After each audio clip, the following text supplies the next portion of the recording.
with diabetes mellitus at our hospital, Tertiary South African Hospital.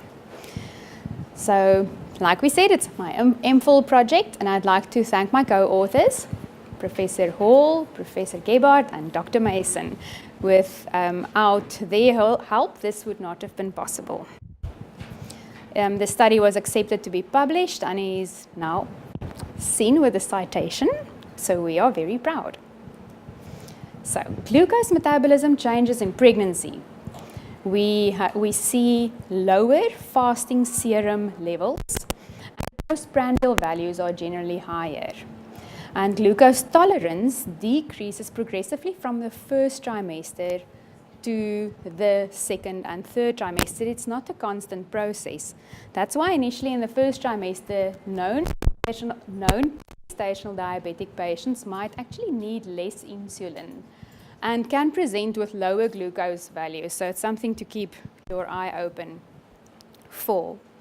The physiological insulin resistance can be explained as placental hormones like human placental lactogen having an effect, also glucagon changes, cortisol changes, and once insulin is doubled to maintain euglycemia in pregnancy.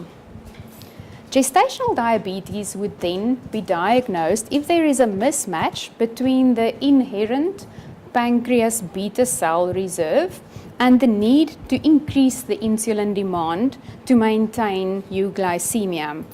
And this also explains why we would need to adjust medication.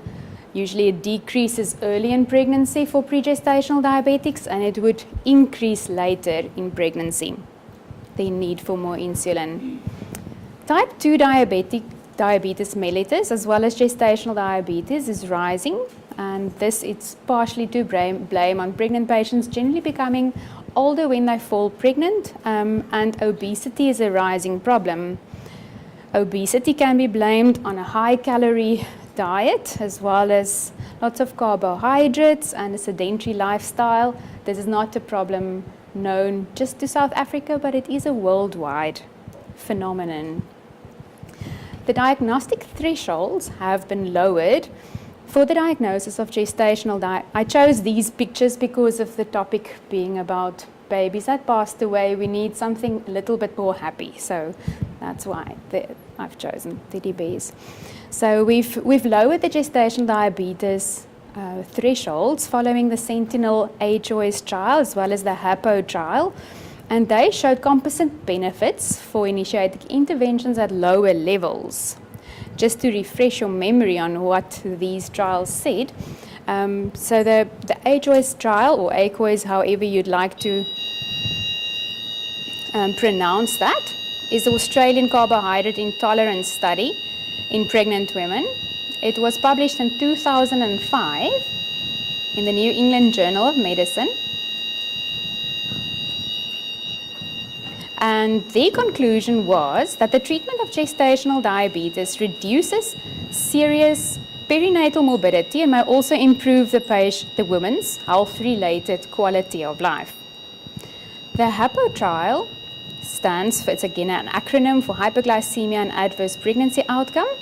This was published in 2010 in the British Journal of Obstetrics and Gynecology, and their conclusion said that higher maternal body mass index, independent of maternal glycemia, is strongly associated with increased frequency of pregnancy complications, in particular those related to excess fetal growth and adiposity, as well as to preeclampsia. So, the study design was a retrospective audit over 6 years in our institution in Tygerberg Hospital. It followed the implementation of a new diabetes and pregnancy guideline, and we know that Tygerberg Hospital is a level 2 and 3 referral center. We used the perinatal problem identification program to identify all the stillbirths that were ascribed to diabetes. We then described the characteristics and the avoidable factors in that group. We did have ethics approval from the Human Research Ethics Committee, and a waiver of consent was granted because it was an audit. It wasn't an interventional trial.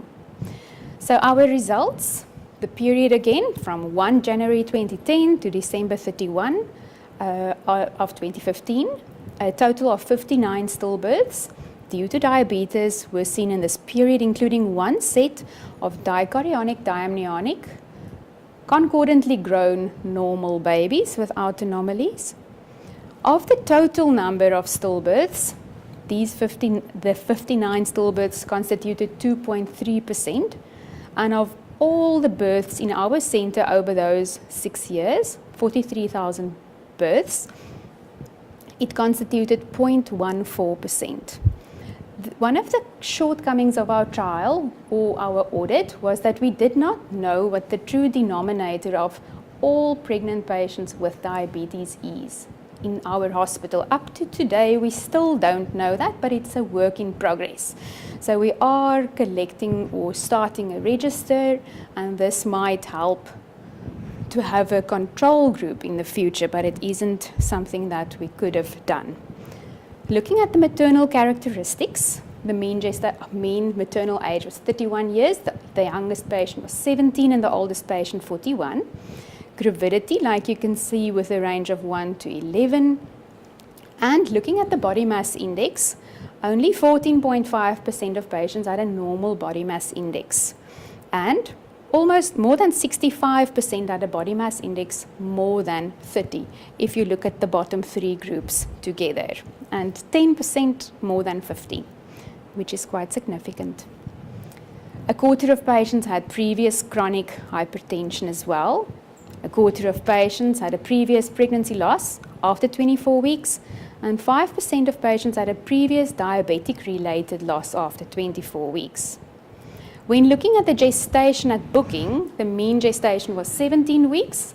The patient that booked the earliest was at 5 weeks, which makes it very sad. She booked at 5 weeks. She came 28 times. She still lost a baby. Diabetic stillbirth is still a devastating condition. And the patient that booked, quite a few patients presented with their stillbirths unbooked at 38, and that's what makes the range 38. 68% of patients booked before 24 weeks.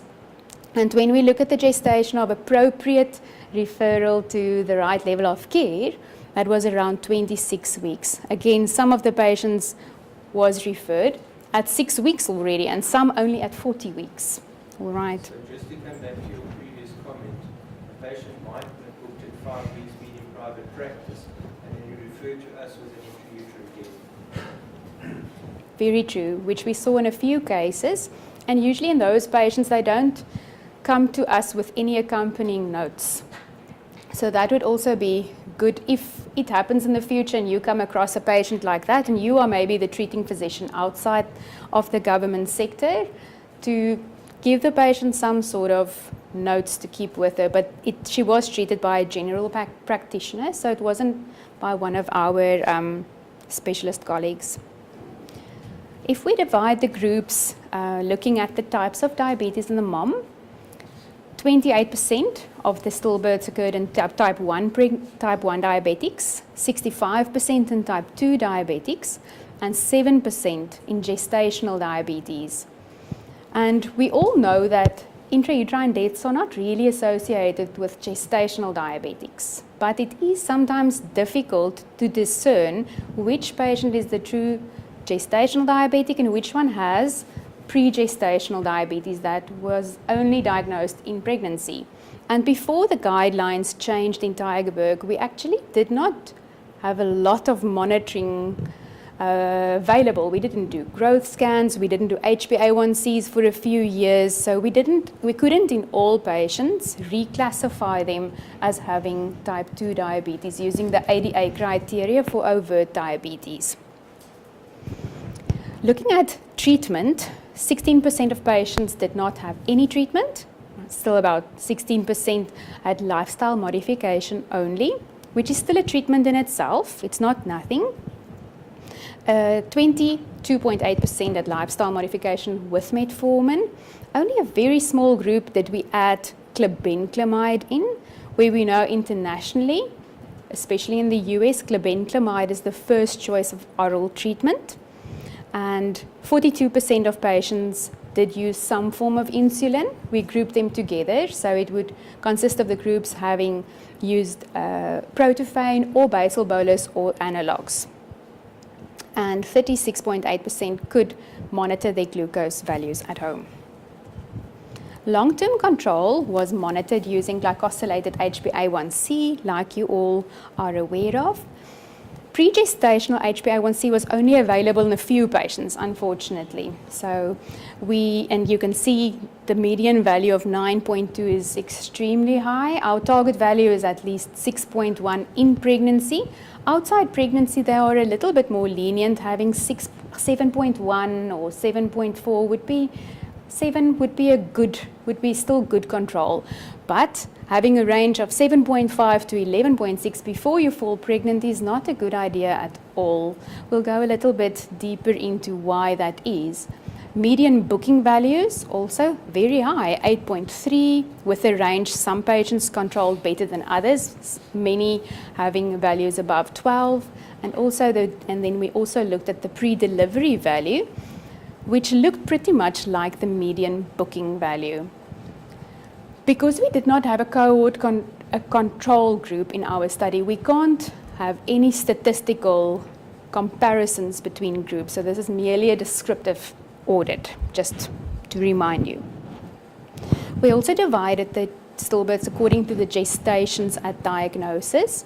And interestingly enough, if you look at the gestations from 36 weeks and advancing, the biggest group, almost 65% of babies died after 36 weeks. We did not look at the group smaller than 500 grams that were not included, which is usually around 24 weeks in the PIP data. So we did not include miscarriages, for example. The description of the patient avoidable factors, we described them according to their different gestations and tried to see if there was a difference between the groups. So quite a few patients were unbooked. You can see 6. Some booked after 24 weeks, quite a larger group. Quite a marked amount of patients had missed appointments. 2 declined admission. One of them had absent flow, did not want to stay and came back the next day with a CTG with a pathological pattern, and despite the best effort of the labour ward healthcare practitioner, a stillbirth was still delivered. Declined induction of labour. This patient did not want, or she declined induction at 38 weeks, and we saw her 39 weeks with a stillbirth. Poor treatment compliance was seen in 2 patients, and poor reaction to poor fetal movement was seen in 5 patients. We used that category as one of the PIP avoidable factors that we usually clock. Medically avoidable factors: delayed diagnosis in 4 patients. Patients may be presenting with glucoseuria, and a profile or oral glucose tolerance test not being performed. And delayed referral quite in a few patients, unfortunately. Patients staying in peripheral clinics not being referred either from other level 1 or 2 hospitals to our Centre with Excellence, but being kept at the periphery. When we looked at the fetal outcome, fetal abnormalities or growth aberrations, we clumped them together, was noted in 40% of patients. And we included prenatal ultrasound findings as well as postnatal delivery examination of the babies. 4 babies had birth weights less than the 10th centile using the Fenton graphs, and 1 baby was less than the 3rd centile. Those 5 babies occurred in the gestational ages of 28 to 40 weeks, and 85% of babies were macerated. On examination of the babies, 13 were macrosomic. 1 had a bilateral cleft lip and palate. 1 baby had hepatosplenomegaly. 1 of the babies had a post-mortem, and they could identify that the baby had intraventricular septum hypertrophy. 2 babies had hydrops fetalis, 1 sacral dysgenesis, and 1 baby had rocker-bottom feet and short nasal bone without any karyotype available. Placental histology was performed in some of the patients, about half of them, and 66% of them did have positive findings of diabetic changes in the histology. So our pathologist also assists us in confirming what we suspect clinically. Any questions so far? Not? Good. So stillbirths ascribed to diabetes mellitus is a matter of concern not only just to us, but worldwide.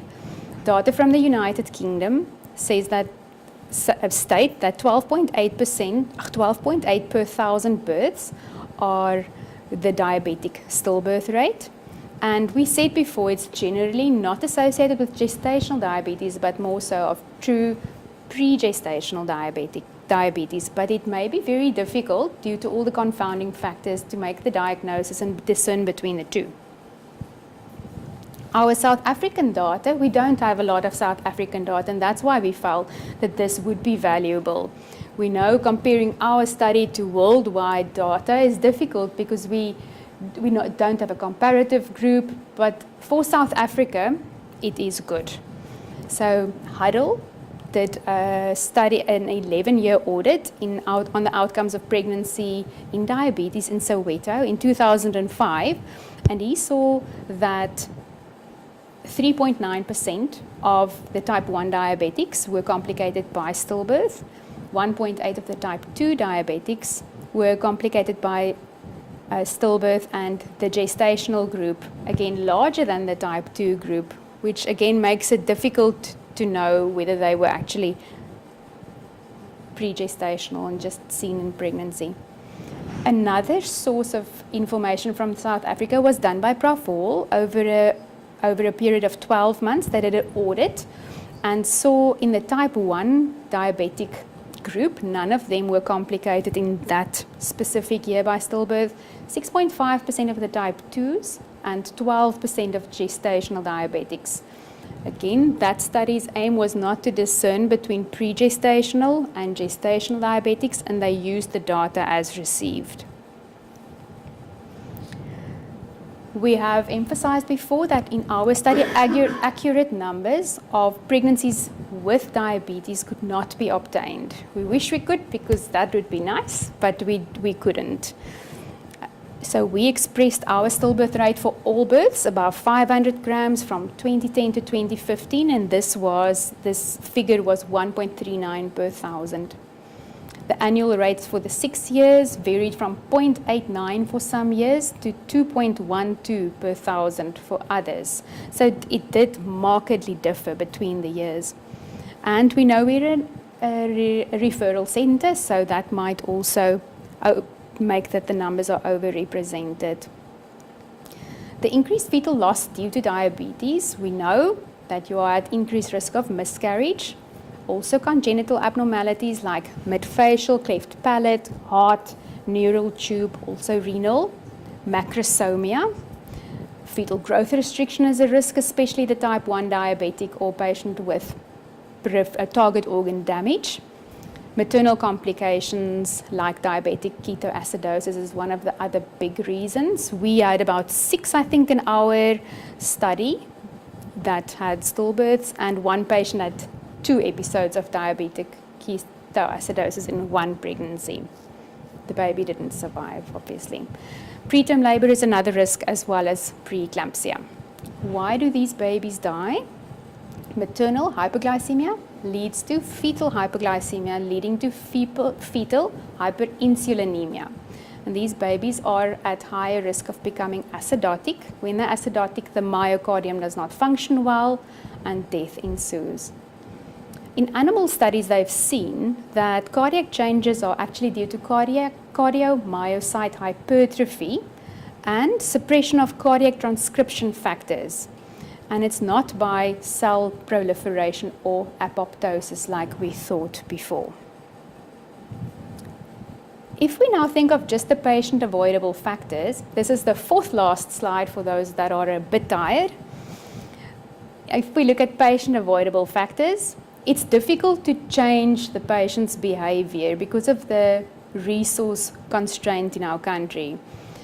Many patients have unplanned pregnancies, many book late, transport is an issue. They can't always come to clinic appointments, and we saw that in our audit, in more than 50% of cases, we did not have any meaningful opportunity to intervene. Administrative avoidable factors. Again, resources, thinking of the capacity to screen, diagnose, and the more you screen, the more you'll diagnose depending on which method you use as well. If we think of a standardized method, should we not go and do an oral glucose tolerance test? And if you think of the hard work that would actually lead to, we won't be able to manage with all the numbers as well. Again, obesity, it's an increasing burden.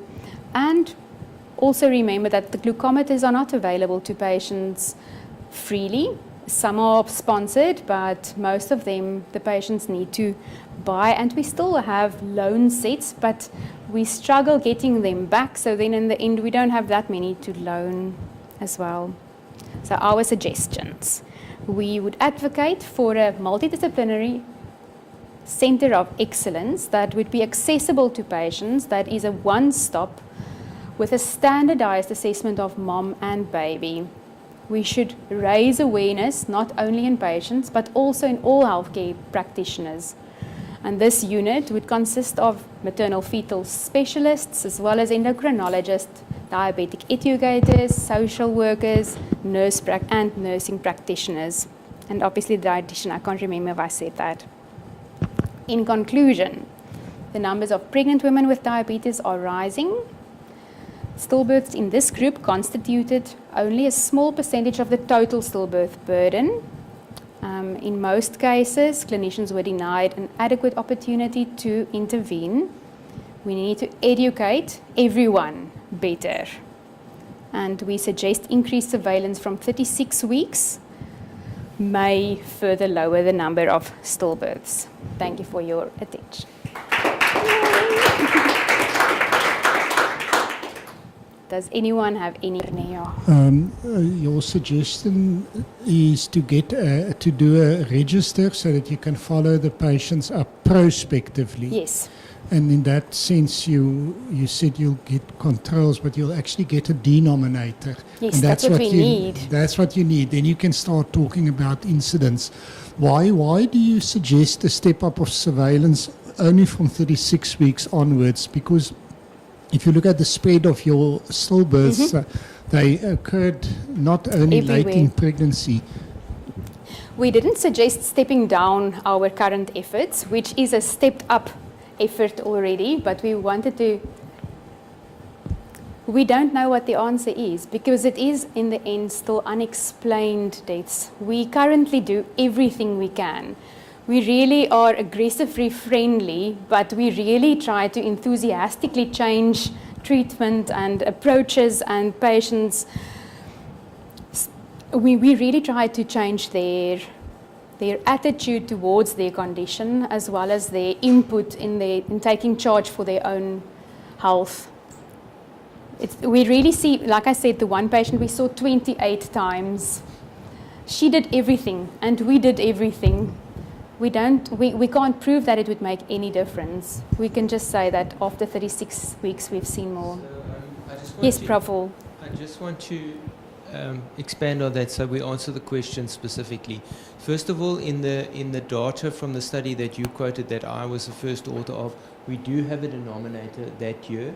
That year, Deirdre and I were keeping record of all the patients, and that year, for that single year, we assumed responsibility even for the all gestational diabetics. So we had a denominator for that year, but this was a 5 or 6 year span. So we didn't have a denominator there. That's the first thing. Secondly, if you're going to step up in the current environment where we're already overstretched, overburdened, you are necessarily going to have to step down somewhere else, or you need increased capacity. So we have to be pragmatic and wise. So we're looking at where the bulk of those deaths occurred. And the bulk of those deaths occurred at 36, 37, 38 weeks. and that would be the logical place to go and see what we can offer more there.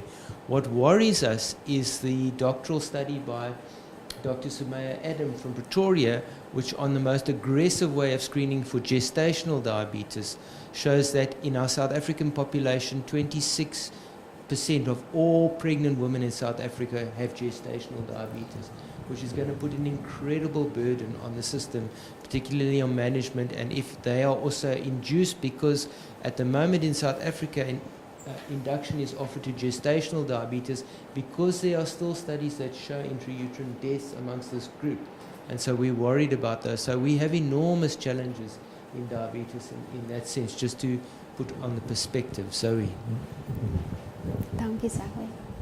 Thanks, Jana. Can I ask you about your definition of type 2 diabetes? Was it only women who presented at booking and said, I'm a known type 2 diabetic? Yes.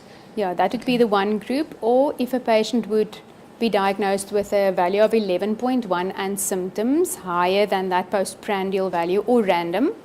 Okay. So ADA criteria.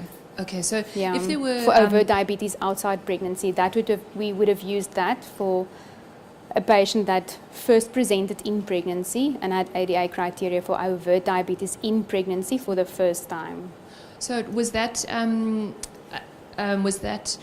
standardized throughout the study period? Yes. Or okay, so from the beginning we were Yes. diagnosing overt undiagnosed type 2 diabetes. We reclassified the cases looking at all the available data as far as we could. Okay, so no change in that classification over the duration of your study. No. And I suppose if we don't know the denominator, you don't think it would have changed our don't incidence know. of the stillbirths or improved our stillbirth rate? We don't know because we can't don't have the actually say denominator. anything like that. Yeah. Thank you.